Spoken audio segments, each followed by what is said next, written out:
नमस्कार साथियों, बाल ज्ञान मंदिर यूट्यूब चैनल में आप सबका स्वागत है। इस बार हम बुढ़ापे के बारे में जानकारी लेंगे और इससे पर एक कहानी आपको सुनाई जाएगी। कहानी सुनने से पहले हम ये देख लें कि बुढ़ापा है क्या। कहा गया है कि जिसका हंसना रुका, जिसकी चाल रुकी, उसका शुरू हुआ बुढ़ापा रे। हे मानव, जब आपका हंसना रुक गया, आपकी चाल रुक गई, तो समझो बुढ़ापा शुरू हो गया है। तो ये तो मेरे मन के विचार थे। और अब बुढ़ापा का जो अर्थ है कि हम जीवन में बचपन में आते हैं, जवानी में होते हैं, जवानी के बाद जो अपना जो ढलान शुरू हो जाता है, तो उसको बुढ़ापा कहा गया है। कि जीवन के अंतिम चरणों की ओर जो अपना अग्रसर होते हैं, तो उससे बुढ़ापा कहा गया है। ठीक है, तो बुढ़ापा शुरू होने से मानव के जीवन में शारीरिक, मानसिक और सामाजिक परिवर्तन आने शुरू हो जाते हैं।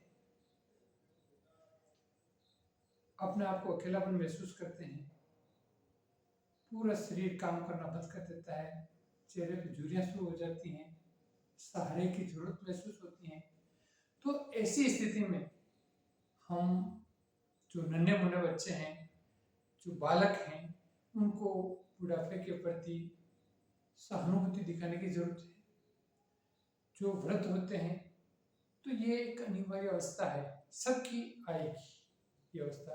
तो इस अवस्था के लोगों के प्रति, बुजुर्ग, वृद्ध, बूढ़े लोगों के प्रति हमें दया दिखाने की जरूरत है, सहानुभूति दिखाने की जरूरत है, उनके साथ हंस के जीवन जीने की जरूरत है। मैं तो ये कहता हूँ कि जो अपने जीवन में कोई नौकरी है, तो 60 साल की उम्र के बाद जब रिटायरमेंट होते हैं, तो लोग ये समझ लेते हैं हम जीवन से रिटायरमेंट हो गए। वो जीवन से नहीं, केवल नौकरी से रिटायरमेंट होते हैं। ये भावना उसके जीवन में आनी चाहिए। सोच क्या लेते हैं कि मैं तो जीवन से रिटायरमेंट हो गया, ये समझ बैठते हैं, तब उसका बुढ़ापा फास्ट शुरू हो जाता है। और जो किसी नौकरी से रिटायरमेंट हुए हैं या किसी काम से कार्य निवृत्त हुए हैं, तो उनको अपने समाज में, अपने परिवार में सक्रिय हो जाना चाहिए। और वास्तविक जीवन तो उनका वहीं से शुरू होता है कि जब उनके ऊपर कोई तनाव नहीं, कोई लोड नहीं, तो वही असली जीवन जी सकते हैं, क्योंकि उनके ऊपर कोई भार नहीं रहता है। बच्चे बड़े हो जाते हैं, अपना जीवन शुरू कर देते हैं। तो अपन बुढ़ापे के ऊपर जो कहानी कहना जा रहा हूँ, तो उससे पहले मैं एक मुंशी प्रेमचंद, उपन्यास सम्राट और अपने युग के, अपने काल के एक महान कहानीकार, संगीत, महान साहित्यकार हुए हैं। तो उन्होंने एक लाइन लिखी, उनकी एक कहानी थी बूढ़ी का, इसमें लिखा कि बुढ़ापा बहुधा बचपन का पुनरागमन हुआ करता है। मतलब बुढ़ापा जो है, एक बचपन जैसे क्रिया वापिस शुरू हो जाती है। जैसे बचपन था वैसा बुढ़ापा शुरू हो जाता है। कहने का मतलब बचपन में जो क्रिया करता है, जो काम करता है, वैसा काम वापिस बुढ़ापे में भी शुरू हो जाता है। तो अब कहानी शुरू कर देता हूँ। एक दंपति थे, तो वो अपने जीवन में जी रहे थे हंसी खुशी से। कुछ वर्षों के बाद साथ रहने से उनके एक लड़का हुआ। लड़का धीरे धीरे बड़ा होने लगा, उसको पढ़ाया गया। 20 साल का हुआ, 21 का हुआ, 25 का हुआ, तो उस समय उनकी सगाई कर दी गई। फिर शादी हुई, शादी करवा दी। शादी के बाद में जो दंपति थे, वो धीरे धीरे बूढ़े हो गए थे, बुढ़ापे की ओर अग्रसर हो गए थे। या बुढ़ापा था, मतलब धीरे धीरे उनकी स्थिति हो गई, पूरा शरीर बिल्कुल जैसे काम नहीं कर रहा हो जैसे। तो उस घर में जब वो नई बहू आई, तो उनको जो अपने बूढ़े ससुर जी थे, तो बिल्कुल अच्छे नहीं लगते थे। वो देखते क्या बूढ़े पे खांस रहे हैं, कर रहे हैं, रोज ऐसे कैसे पड़े रहते हैं, कोई काम के नहीं है। तो इस तरह की उनकी प्रतिक्रिया शुरू होगी। तो उन्होंने ये सोचा कि साला ये बूढ़ा ही रहेगा, ये इसके लिए मैं ही रहूंगी, दोनों में से एक होगा। तो अपने पति घर आए, तो उनको आते ही उन्होंने बोला कि या तो आपको पिताजी माताजी रहेंगे या मैं इस घर में रहूंगी। ये रोज यहीं क्या पड़े रहते हैं, कोई काम की नहीं, कुचर कुचर करते रहते हैं, मैं इनके साथ नहीं रह सकती। जब ये बात धीरे धीरे उन्होंने कही, एक बार कही, दो बार कही, तो फिर उनके दिमाग में तो उन्होंने कहा ऐसा करें, इनको अपने बैलगाड़ी में भर के और कहीं दूर छोड़ के आ जाते। उन्होंने वैसे ही किया, बैलगाड़ी में भरे, दूर छोड़ के। वही छोड़ने के बाद फिर वो बड़े हुए, फिर उनके बच्चे हुए, फिर उनके बच्चों ने भी उनके बुढ़ापे में वैसा ही किया जैसा उन्होंने किया। तो इस तरह से फिर उसके बाद वापिस यही परंपरा आगे बढ़ी। फिर उनके बच्चे हुए, फिर उनका बुढ़ापा आया, फिर उनको भी बैलगाड़ी से छोड़ा गया। ऐसे तीसरी पीढ़ी तक जब वो बड़े हुए तो तीसरी पीढ़ी तक जो हुआ था, उन्होंने देखा कि उनका भी बुढ़ापा आ गया है।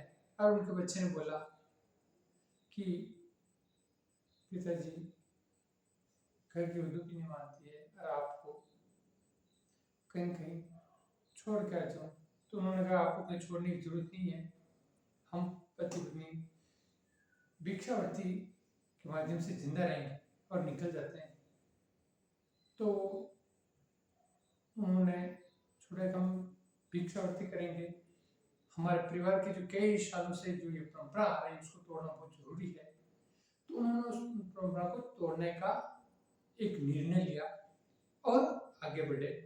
फिर उन्होंने उस परिवार को छोड़ के दूसरी जगह भिक्षा का कार्य शुरू कर दिया। तो ऐसे उनका भी जीवन चलता रहा और उनके जो बेटे थे वो भी अपनी जिंदगी जीते जीते उनको ऐसा लगा एक बार कि वो पास के गांव में कहीं काम करने के लिए गए थे, मिस्त्री का काम करते थे। तो उन्होंने अपने बूढ़े माता पिता को देखा तो बहुत दुख हुआ। सोचा यार अपने माता पिता को ऐसे में कैसे छोड़ूं। तो वापिस उनको अपने घर पे लेके आए। फिर उनकी वापस उन्होंने सेवा शुश्रूषा शुरू की। तो बूढ़े माता पिता को घर लाने के बाद उन्होंने अपनी कई सालों की जो परंपरा चली आ रही उनके बारे में उनको बताया और उनको भी बहुत खुशी हुई कि एक परंपरा टूटी। तो उन्होंने एक नई परंपरा शुरू की कि माता पिता जब वृद्ध हो जाते हैं तो अब हम ये कोशिश करेंगे कि इनको घर पे रखेंगे, उनकी सेवा करेंगे और ये अपने पोते पोतियों को खिलाएंगे और उनके साथ अपना जीवन व्यतीत करेंगे। बुढ़ापा एक जीवन की अवस्था है और ये सब में आती है। तो ये डिसीजन उन्होंने किया और बहुत खुश हुए। तो इस कहानी का ये महत्व है, यह इस कहानी के माध्यम से ये शिक्षा देना चाह रहा हूँ कि बुढ़ापे का महत्व समझिए, बूढ़े लोगों को बाहर निकालना बंद कीजिए और यदि हम बुढ़ापे का सदुपयोग करेंगे तो जो बूढ़े लोग हैं उनका आशीर्वाद मिलेगा, उनका अनुभव जीवन काम आएगा और वही जीवन की मेन पूंजी है। साथियों, बूढ़े इंसानों के साथ अच्छे से पेश आना चाहिए। मेरे प्यारे नन्हे मुन्ने भाइयों बहनों, यही कहना है मेरा कि बुढ़ापे का स्वागत कीजिए, क्योंकि ये एक अनिवार्य प्रक्रिया है जो सबके साथ में होती है। जैसे जैसे अपना जीवन जाता है वैसे सबको। और ये कहता हूँ, बूढ़े माता पिता, बूढ़े दादा दादाजी, उनकी सेवा कीजिए और अपने परिवार के बगियों को सुंदर बनाइए। आपने बाल ज्ञान मंदिर यूट्यूब चैनल को देखा, सुना, समझा, शेयर किया, कमेंट किया, इन सब के लिए आपका बहुत बहुत धन्यवाद। और आगे के वीडियो के लिए आप सब्सक्राइब कीजिए और ऐसी ही कोई अच्छी कहानी, अच्छी जानकारी आपको मिलेगी। तब तक के लिए जय हिंद, जय भारत। धन्यवाद।